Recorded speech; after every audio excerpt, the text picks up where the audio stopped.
النهاردة هنعمل وصفة بريحة زمان، وصفة مغذية، وإن شاء الله مكوناتها موجودة عندنا كلنا في البيت. كيكة الذرة أو البسيسة، حاجة كده بريحة زمان وطعم زمان، طرية وهشة. صينية كيك كده تفكرك بماما وريحة الكيك اللي كان بيطلع من الفرن من تحت ايديها. معايا 3 بيضات بحرارة الغرفة وعليهم كوباية من السكر، تقدري تعايري بأي كوباية موجودة عندك، وكيس من الفانيليا. وانا حطيت هنا اختياري كيس فانيليا برتقان عشان اديها نكهة البرتقان، ولو حابة تستبدلي الحليب اللي انا هحطه بكوباية عصير برتقان عادي براحتك خالص. وحطيت كوباية من الزيت، 3 بيضات، كوباية من السكر، كوباية من الزيت وفانيليا، وهضرب ده كله مع بعض لحد ما يبقى خليط كريمي زي ما انت شايفة كده.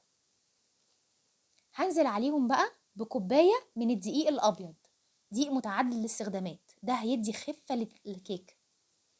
وهنزل عليه بالمكون البطل بتاعي اللي هو دقيق الذرة الابيض، دول كوبايتين من دقيق الذرة.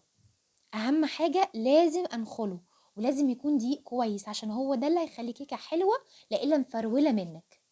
وكيس من البيكنج باودر، وربع معلقة من البيكنج صودا، ورشة من الملح، وهنخل ده كله مع بعضه. مهم جدا النخل، وهقلب ده كله مع بعضه هلاقي الخليط معايا بقى سميك. فزي ما قلت لك هنحط هنا كوباية من الحليب بحرارة الغرفة عادي خالص. تقدري تستبدلي كوباية الحليب دي بكوباية من عصير البرتقال، هتبقى بسيسة بالبرتقال بس. وهقلب الخليط مع نفسي لحد ما يبقى بالقوام اللي انت شايفاه ده، حريري كده وناعم، بس هو بيبقى تقيل نوعا ما. هدهن صينية بتاعتي ويفضل الألمونيا بزيت، بس يكون كمية زيت كويسة عشان ما تلزقش منك.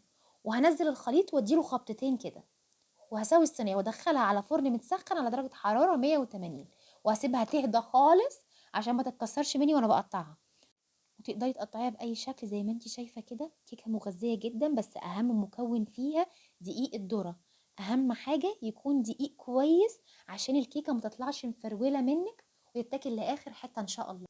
تنفع في فطار أو تنفع في عشاء. وياريت لو عجبك الفيديو تعملي لايك وشير وفولو. باي باي.